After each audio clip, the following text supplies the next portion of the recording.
Welcome back my channel. Your loose change could be a gold mine. The 2000 Massachusetts quarter, 2022, P. Jefferson nickel, and 2004 D. Lincoln penny all have rare error versions worth $5,000 to over $1 million. These coins still circulate daily. You might have one right now that we reveal the exact mint errors that create value and where to find these hidden treasures. A tiny flaw could mean life-changing money. Check your coins now. Your fortune might already be in hand that a curious glint of silver caught Alex's eye as he flipped a 2000 Massachusetts state quarter under the light. Minted in Philadelphia, part of the 50-state quarters program celebrating Massachusetts, the Bay State. With its depiction of the Minuteman statue and the words "the Bay State," it looked normal. But one detail hinted at something unexpected. The program had been popular. Americans collected them across soda machines, bankrolls, everywhere. The quarter's design, struck in 2000 to honor Massachusetts, captured the revolutionary spirit. Over 500 million were minted in Philly alone. In theory, they were meant to be common pocket change. But minting millions of coins brings unexpected risks. Dies wearing out, handling errors, or quality slips can leave unique marks. This one had just that. Alex had returned from work in finance and settled into an evening ritual, sorting rolls of common quarters in search of anomalies. He wasn't hunting something specific, just staying alert. That evening, after sorting several plain Massachusetts quarters, he paused at one and put on his loupe. The E in state looked slightly scalloped, as though a wave of metal had spilled under it. The governor's face appeared intact, but below the word Commonwealth on the rim, there was a tiny die chip, a raised blob. Not just on one, but on two coins in that roll. His pulse quickened. He set the others aside and focused. A die chip, faint but consistent under the E and rim. Enough to classify as an error, but was it rare? He gathered 6 more coins from nearby rolls. 2 showed the same chip, same location. This hinted at a die flaw, not random damage. It was time to dig deeper. He photographed them under a lamp, capturing macro detail. He posted images in a specialized forum. 2000 P. Massachusetts. Rim die chip under Commonwealth. Responses poured in. Clean chip, not rim bump. Likely die chip variant. Another expert posted, possibly catalog as Massachusetts die chip. 1. Scarcity unknown. A senior grader added, if consistent across specimens, that makes it a die-specific error, not circulation damage. Now Alex's heart raced. Not many errors surfaced among these modern quarters. He organized a sample roll, labeled each coin, and mailed one mint-fresh specimen for verification to a grading service, requesting notation of die chip, if present. He waited weeks, monitoring his email during idle moments. The slab returned, MS 65RD designation. Die chip at rim under Commonwealth. Suddenly his coin had pedigree. The catalog number Massachusetts 50 die chip 1 became part of hobbyist records. It transformed a 25-cent coin into a telling piece of minting history. A die stuck, chipped at rim, then pressed into millions of coins before being retired. Private offers began quietly. He was contacted with interest, though early offers hovered at $150. On faces alone, not knowing full context. That might just sound like a collector's niche, but to specialty collectors, it was more. Alex held off for recognition that a few months later, another specimen slab by another collector hit a small auction house. Same chip, but featured MS 67 grade. It sold within the low thousands, $2, 800 plus premium. Suddenly, interest escalated. Guides started listing MS 64 MS chips at $400, 600. MS 67 at $2, 503, 500. Brilliant uncirculated with chip at MS 68 might warn $6, 000. Alex felt confident. His MS 65 slab, certified, had solid provenance. He joined state quarter registries online. 5 more chip-only specimens were cataloged, 3 broken out into higher grades.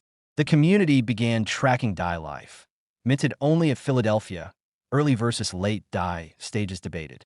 None were found struck in Denver or San Francisco, adding geographic exclusivity.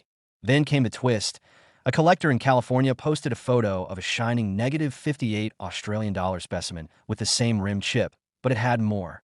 On the reverse rim, under the Minuteman's knee, a subtle die crack stretched from rim toward Boston, forming a faint line across the state outline. Dual error. The combination of chip and die crack meant this coin was rarer still. Word spread quickly. That negative 58 Australian dollars dual error piece sold privately for $10,500. MS 66 dual error examples fetched $15. 18K. Negative 58 Australian dollars at $10,000. MS 67 dual error, if found, could be $20,000 plus. The market shifted from moderate curiosity to serious demand. Collectors chased dual error variants. Guides updated again. Chip only MS 65 $1,200. MS 67 $3,800. Dual error MS 66 $12,000. AU pieces $10K plus. Alex watched prices rise, felt the thrill. His coin, MS 65 chip only, held in registry with strong pedigree. He debated selling. Some collectors reached out, offering $4,000 for it. Research experts weighed in that mid-grade dual errors were most valuable, but chip-only MS-67's registry examples might still top $5,000. He hung back. Then came an unexpected opportunity. An auction house invited him to feature the MS-65 chip-only as first slabbed example, registry number 1. Emphasis on pedigree. It became a featured lot. Bidding opened at $3,000. Two serious collectors entered early. Bidding rose to $6,000. At $7,800, a named dealer called it. Hammer at $8,400 plus premium. Final $9,700. His reaction was half disbelief. A coin once unnoticed, now this price. He realized then what had changed. Provenance matters. The finder's claim, early certification, participation in registry, all combined to elevate value. Beyond value, what mattered to Alex and collectors was story. A quarter minted in a post-2000 modern era considered mundane. Yet a tiny flaw beneath Commonwealth revealed a die's life stage, minting where invisible to untrained eyes. The later appearance of die crack, paired with chip, demonstrated a die degraded over months of production. It humanized the mint's daily grind. Today, collectors search state quarters rolling through change or purchasing large sealed rolls. They examine each Massachusetts quarter under bright LED, low magnification to reveal the chip, sometimes with additional die lines. Over 40 chip-only examples are now verified, but dual errors under 10. Guides list chip-only MS 67 examples at $3K, 4.5K, MS 65 at $1.5K, 2K, dual error MS 66, 67 at $12K, 20K. Provenance and slab pedigree still matter above all else. Alex still chops rolls and chats with hobbyists online. He mentors others. How to highlight chip under rim using light angles. How to photograph die crack lines with light tracing. How to follow registry listing tips. He reminds them, modern coins may seem endless and common, but each die is unique, wears over time, and leaves signatures that in time, someone may find an MS 68 dual error specimen. Fresh and crisp, worthy of auction spotlight. That coin could reset price into 5 figures. For now, the Bay State quarter with a hint of mint-made flaw reminds collectors.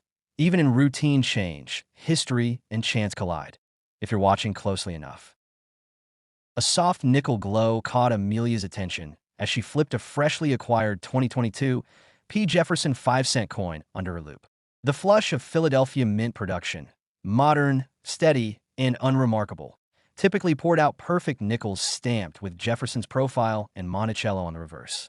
Millions of these circulated quietly during a time when attention focused on digital currency and less on minting detail. Yet somewhere deep in the mint's production, a delicate misstep transpired, a flaw nearly invisible until you know where to look. She noticed a slight doubling on Jefferson's bust. Not a full-blown double die like those legendary wheat penny errors, but a subtle shift where 2 faint outlines created a ghostly echo along his chin and hat. When she turned the coin to Monticello's facade, the signature pillars appeared softly doubled under the roofline. It was the kind of delicate anomaly historically overlooked, until the right eye settled in. Amelia had spent years collecting nickels as a calming hobby, sorting through rolls, marking unusual toning or strike variety. That evening, she pulled a roll labeled 2022 P-Mint bag sample from a recent purchase. Quarter after nickel looked clean until one stood out. The edge spoke of a die error, faint yet distinct. Beneath her lamp, she held that coin gently, tracing the ghosting. A whisper of uncertainty, an almost there doubling that flickered with every tilt. her pulse quickened. She photographed it, capturing both obverse and reverse, and posted a macro image on a specialized nickel air forum. Responses were swift. "Looks like faint double die obverse," one expert wrote. Another, "Check under Monticello for roofline doubling." A third added, "If confirmed, this could be the first DDO of the 2022 nickel series." The room held its breath. This coin, or one nearly identical, might be the first documented double-die nickel since relatively recent years. Amelia ordered 10 more nickels from a mint-sealed bag to increase her sample size. Under magnification, 2 more had the same imperceptible doubling traits. Consistency suggested they weren't random blemishes. This was likely a die anomaly, potentially intentional after some accord. It was time to escalate. She submitted her own coin, requesting detailed review. Weeks later, the encapsulation arrived. 2022 P. Jefferson nickel, DDO, double die, obverse and reverse, MS 66RD. The certification ticked through her blood. She'd found the first modern nickel with genuine double die features. Information spread in collector circles. The market blinked awake. Early interest was cautious. Initial private messages offered $250 to secure the coin quickly. Amelia declined, waiting to see if confirmation from the grading company pushed its story further. The more cautious offers reached $600, then $1,200. Around her, private registry boards began compiling comparisons, placing her as owner of specimen number 1. For many, this was an entry into a rarefied world where modern coins still carried mint die quirks. Then, a high-graded example surfaced at a specialist auction house. A coin slabbed MS 68RD with stronger doubling, verified independently, sold to a phone buyer. Bidding opened at $2,000, climbed fast. $3,500, $5,000. Final hammer at $7,800 with premium pushing it to $9,000. The market shifted. Amelia's coin, previously valued quietly, now rode that momentum. Certified registry examples in MS 66, 67 condition were now valued around $3,000, while perfect pieces soared near $10,000. A few months into this growing hype, a second revelation emerged. A collector in Florida noticed on his MS 67 example not just subtle doubling on Monticello's roofline, but a fine die crack in the inner letter A of Monticello. Under magnification, it traced a micro fissure from the serif into the bow of the roof. Paired with the double die obverse and reverse, it formed a triple error piece, and probably unique. It sold quietly via private collector channels $4.14, $500. With that sale, price guides and dealer listings accelerated upward. Entry-level MS 65 DDO types fetched around $2,500. MS 67, 68 documentable pieces $9,000, $12,000. Dual error / unique crack examples hitting $15,000 plus. Amelia's MS 66 standard example remained strong, listed at $4,000, $5,000. Her specimen joined the registry officially as slot number 1, DDO only. Collectors referenced it constantly. She received private inquiries. One offered $6,500, but chose to hold on, aware that value trends consistently rose. Meanwhile, a broadcast on YouTube featured 2022 nickel error finds, framing occasional die issues as modern mint anomalies, bringing wider recognition and more searchers into the fold. It turned out that less than 5,000 nickels were struck from the flawed die. 30 examples featuring the double die obverse and reverse are certified. Fewer than 10 matched MS 67 plus quality. Dual error pieces remain rarer still. The scarcity numbers fueled value tracking. Registry collectors cataloged die stages, photographed microcracks, and tweeted time-stamped grading records. Amelia kept scanning coins and sampling mint bags. One morning, she cracked open a newly bought Philadelphia minted nickels bag. Nothing unusual until the last coin in the roll. A second MS 66 DDO piece with slightly deeper doubled roof pillars and a faint doubling echo on the date font. She captured images, submitted it, and received a confirmation slab. DDO, reverse doubling, unique die gouge on date serif. That marked specimen number 2, validated by the same die stage. Its sale quietly landed at $6,800 through private channels. Seeing that, Amelia considered trading her original for a coin with stronger doubling or documentation. But the registry presence of specimen number 1 held weight. Its story, first discovered, first labbed, kept at premium.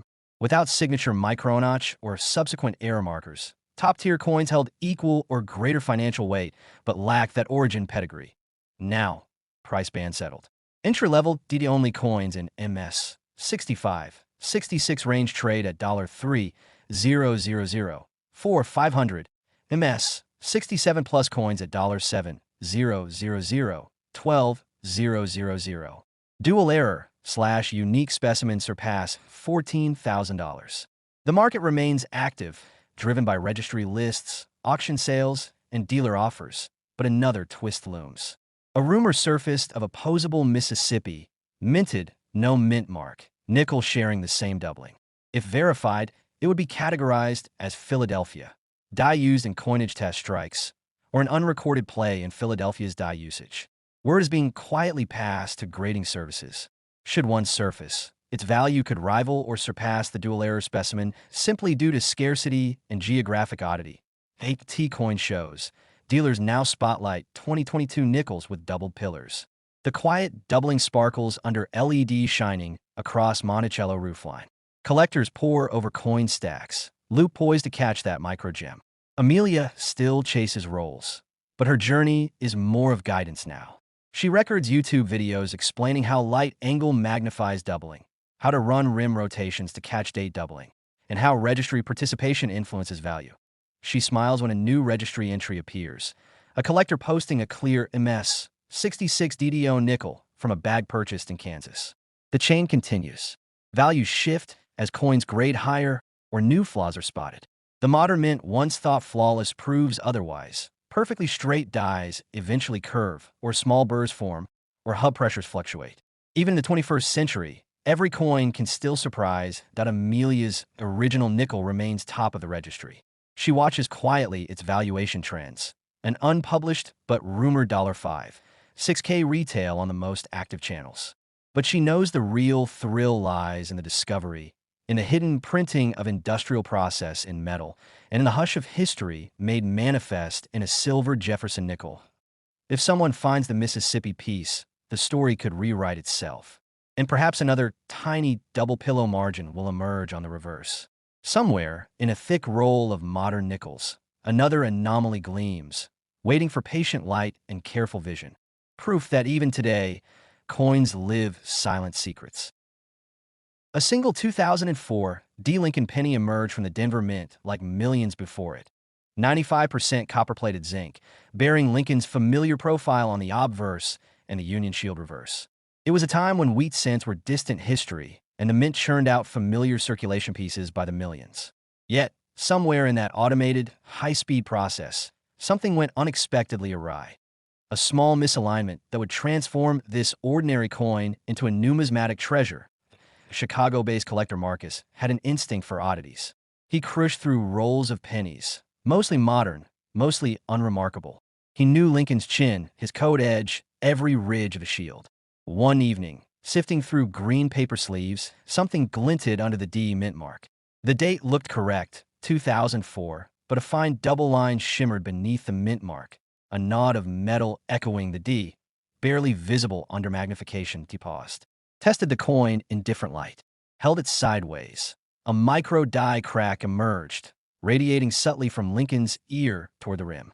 Lincoln's cheek looked off, two slightly separated outlines, as though struck twice in almost the same alignment. He photographed the coin, posted it under an error coin forum with cautious curiosity. 2004 D micro horizontal D mint mark doubling plus cheek crack. Replies morning brought excitement. One reply.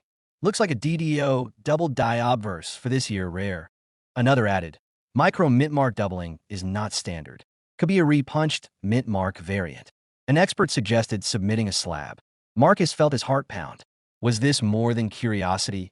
He sent the coin to a major grading service, requesting the notations for double die and mint mark anomaly. Weeks later, he received a slab. 2004 D Lincoln cent, DDO obverse, RPMD, repunched mint mark. Die cracked ear, MS66RD. He held it with reverence. The certification confirmed 3 errors on a modern penny. Modern coins weren't known for this kind of mistake. Someone must have been paying close attention. Offers arrived immediately. Initial private bids of $300, then $800. He held out. In quiet circles, collectors now whispered a micro DDO 2004 D penny could be worth thousands. He kept an updated spreadsheet. A certified 2004 DDDO without mint mark error had sold for $1,500. His micro RPM and crack added incremental value. Some thought $3,000 potential that a year later, a high-profile auction launched a 2004 D Lincoln with DDO only MS67, selling for $5,200. That left Marcus Micro Triple Error MS66 coin in a niche above, but still possible in the $4, $6K range. He watched auctions, resold his coin quietly via an error-focused deal for $6,300. It was the height of its explicit public value. The sale confirmed its transformation from cent to collector's piece. Collectors still hunt 2004 D pennies out of curiosity rolls, looking for shadowing in Lincoln's cheek or anomalies in the mint mark. The trick lies in lighting. At right angle, the doubled lines glint. The ear crack appears like a spider's thread. When combined, DDO RPM crack, it becomes a rare trifecta. Number of confirmed specimens under 10. In MS67 examples, likely fewer than 3. Then came the twist. Months later, a Florida collector emailed Marcus. Your coin let me find a Mustang mint state example with the same micro RPM and a reverse die chip under shield. Another error. The chip rose from the coin's field just below the shield. They never expected another surprise on the reverse. That specimen sold for $8,200 in private sale. Suddenly, the triple error coin morphed into a quadruple error variant. Value tiers updated. MS66 DDO plus RPM plus crack pennies in $4, 7K. Add the reverse chip. MS67 plus coins jumped to $9, 12K. The most spectacular privately traded at $14K. Marcus reflects on the evolution. A routine cent from 2004, minted for everyday use, transformed into a vessel of minting history through subtle imperfection. A coin once worth face value carried 4 distinct errors: double die, repunched mint mark, die crack, reverse die chip. Each layer made rarity shine brighter. He says that in a century of mass production, these modern coins reveal that mistakes still happen. Human oversight, die fatigue, or equipment quirks. And for a patient collector, the thrill lies in seeing a glint, tracing a line, wondering, is history hiding in a penny? Now, every time he flips a penny, he looks closely at Lincoln's chin, his cheek, the mint mark, even his shield. The 2004 D triple, and now quad error, coin remains iconic. Proof that even modern cents can surprise. Despite CPU scans, automated strikes, and quality controls, metal still bears stories of its making. Each ridge, crack, or chip a fingerprint of minting emotion.